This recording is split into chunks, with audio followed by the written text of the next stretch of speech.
যোগাযোগ থাকুক বা না থাকুক, প্রিয় মানুষ প্রিয়ই থেকে যাবে। দূর আকাশে চাঁদের মতো দেখা যাবে, কিন্তু ছোঁয়া যাবে না। সবকিছু হারিয়ে ফেলার পরেও নারী হাসে, আর এই হাসি বোঝার মতো ক্ষমতা পৃথিবীর কোনো পুরুষেরই নেই।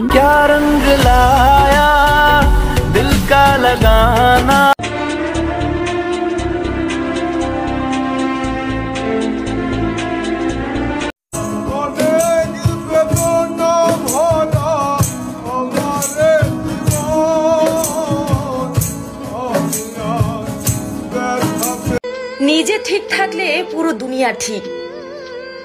মানুষকে কি বললো তাতে আমার কোনো কিছু যায় আসে না, কারণ ব্যক্তিগত জীবনটা শুধুই মাত্র আমার।